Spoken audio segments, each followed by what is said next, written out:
मुसलमान 15-20 दिन के अंदर बाइकाट से घुटनों पे आ गए हैं। अगर हम ऐसे ही बाइकाट करते रहे तो उनका यहाँ से अस्तित्व खत्म हो जाएगा।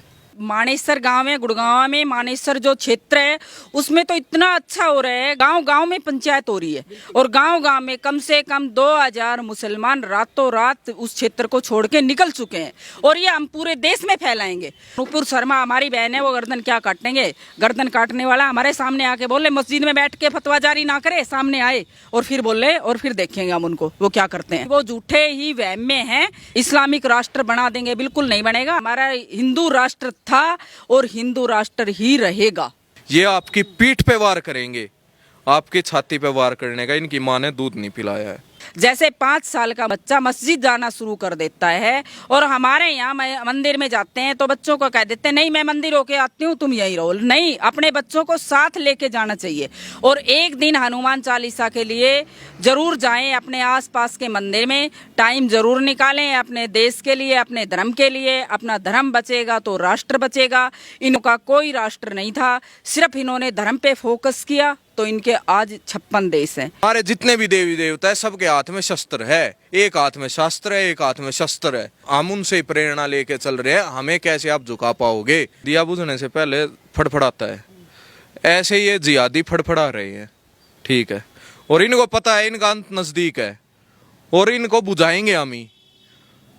जिहाद की कब्र खुदेगी भारत में ही और हम हिंदू खोद देंगे उस जिहाद की कब्र। जितने भी ये मजार या जो है इनका हमारे धर्म के अंदर कोई बोध नहीं है। आप इनके अंदर मजारों के ऊपर पैसा दे के आएंगे, वो पैसा आपकी कब्र खोदने के लिए ये लगाएंगे। आप हिसाब इनसे पूछिए भाई आपने कहाँ यूज कराया ये पैसा? काफिरों का सिर कलम करने के लिए, काफिरों से बदला लेने के लिए, जिहाद करने के लिए, इसलिए ये यूज करते। हमारी कब्र खोदने की अगर चेष्टा करेंगे तो वे सामने से नहीं कर सकते, क्योंकि उनके अंदर इतना अगर दम होता तो ये तलवार के जोर पे सलवार नहीं पहनते।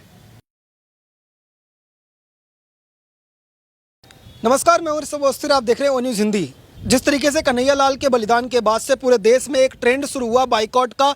अब जो लोग हैं मजार पर और दरगाहों पर जाने से बच रहे हैं और कतरा रहे हैं और लोग ये कह रहे हैं कि हम उन जगहों पर नहीं जाएंगे जहां से हमारे ही मौत के लिए जो है फरमान जारी हो रहे हों। तो इस तरीके के बदलाव के बाद क्या लोग जो हैं, हिंदू समाज के जो लोग हैं, वो क्या सोच रखते हैं और इस पूरे मामले पर उनकी क्या राय, आपको न्यूज़ हिंदी लगातार ग्राउंड से दिखा रहा है। आप हमारे साथ बने रहिए।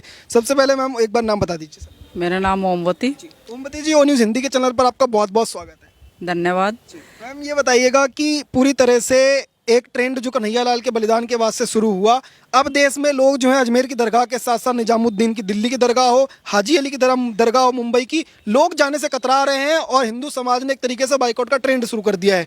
तो क्या मैसेज देने की कोशिश हो रही है पूरे देश में?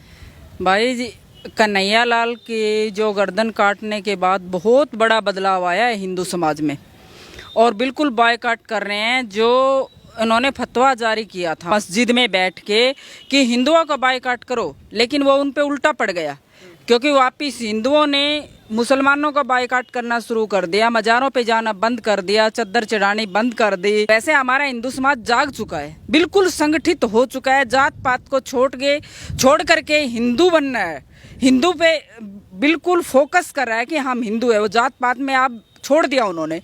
लेकिन कुछ बहनें हैं जिनको पता नहीं है, थोड़ी बहुत कुछ हम उनको भी जगाएंगे और वो जाग जाएंगे। और मेरे को बहुत खुशी हो रही है कि हमारा हिंदू समाज जाग चुका है अब, और अब आगे से ऐसा नहीं होगा, शायद बहुत कम हो जाएगा। अजमेर में जिस दरगाह पे तो आपने सुना होगा, लोग ये कह रहे थे कि पूरी तरह से हिंदुओं का बाइकॉट करो। जो हिंदू जो हैं कन्हैया लाल के लिए खड़े हो रहे हैं, जो हिंदू नुपुर शर्मा के लिए खड़े हो रहे हैं, हमारे क्षेत्र में रह करके कमा रहे हैं, वही मुसलमानों को डराने की कोशिश कर रहे हैं, वही मुसलमानों को बाइकॉट करने की बात कर रहे हैं। तो हम इनका बाइकॉट करेंगे और हिंदुओं से कोई सामान नहीं खरीदेगा हिंदुओं की दुकान से। तो क्या अब वो उल्टा पड़ चुका है पूरी तरह से? बिल्कुल उल्टा पड़ चुका है। और आप देखना, मानेसर गाँव में, गुड़गांव में मानेसर जो क्षेत्र है उसमें तो इतना अच्छा हो रहा है, घर घर गाँव गाँव में पंचायत हो रही है और गांव गांव में कम से कम 2000 मुसलमान रातों रात उस क्षेत्र को छोड़ के निकल चुके हैं और ये हम पूरे देश में फैलाएंगे। जो ये कह रहे हैं कि 2047 में हम गजवाए हिंद बनाएंगे, ये जब बनाएंगे ना, जब ये देश में रहेंगे, हम इनको रहने देंगे, हम इनको बाहर करने वाले हैं। बिल्कुल हम एकजुट हो चुके हैं और इनको धीरे धीरे इनका बाइकाट कर रहे हैं। ये हमारे बाइकाट क्या करेंगे, हम करेंगे, देश हमारा है, हम रहेंगे यहाँ पे, वो थोड़े रहेंगे। वो कहते हैं कि अगर 10% मुसलमान भी एकजुट हो गया, इस्लामिक राष्ट्र बना देंगे 2047 में, उनको क्या कहेंगे? महाभारत हम तो 5000 साल पहले कर चुके हैं, और सनातन तो जो पैदा होता है वो मरता है, और ये जो इस्लाम है ये पैदा हुआ है, ये एक दिन खत्म होगा। और हिंदू सनातन ये तो हमारे प्रकृति से चला आ रहा है, जब से सृष्टि बनी हुई है तब से चला आ रहा है। इसका तो कोई उदय हुआ, जन्म हुआ नहीं, ये तो अपने आप में ही है, ये तो खत्म होने वाला है। नहीं, वो झूठे ही वहम में है कि सनातन खत्म होगा या हिंदू इस्लामिक राष्ट्र बना देंगे, बिल्कुल नहीं बनेगा। हमारा सनातन